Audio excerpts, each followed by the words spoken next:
Did you miss my Necromancer's beautiful face? Be honest. Anyways, welcome to this channel guys. Today I'm gonna talk about my Necromancer build for PvP. This is a full support build, which means it is not that good if you want to get many kills. As always, let's start with set items. I am using 2 pieces of Vitius Urge, which increases the duration of beneficial effects. With this build, it increases our Wraith form's duration.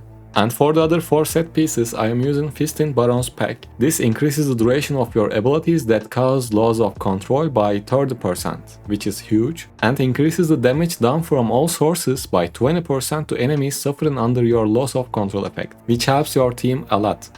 Now, before we move on to legendary items, let's check out our skills. We have Bone Spirits, Bone Spikes, Bone Wall, and Wraith Form. And we are using Soulfire as our primary attack. And when you are inside the battlegrounds, if needed, you can change Bone Spirits with Borrowed Time. You can do this while you are playing in battlegrounds. So if you are dying a lot or you feel like you need to be more defensive, you can use Borrowed Time instead of Bone Spirits, and you don't have to change any essences. For the helmet, I am using Hideous Downing. Bone Spikes now also causes enemies to bleed for additional damage and no longer charges up. Increases Bone Spikes, maximum charges to 3. For the chest piece, we are using Ex-Human's Backbone.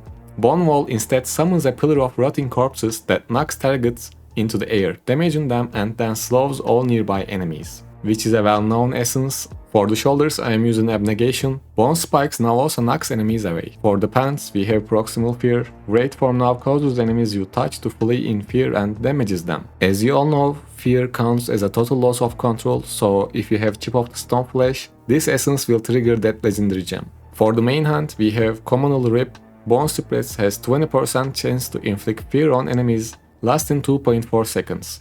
Cannot fear the same target more often than once every 4 seconds. And for the offhand, we have Drifter's Fair. Bone Spirits now unleashes a powerful skull that wanders randomly through nearby enemies, dealing damage as it passes through them, maximum 2 charges. And for the additional main hand, I am using Stroke of Midnight. Wraith Form cooldown is reduced by 0.5 seconds each time you are hit. Cooldown cannot be reduced by more than 1.5 seconds maximum. And lastly, for the additional offhand, we have this one. Bone Wall can now be ignited with Soulfire, dealing 3k damage per second to nearby enemies.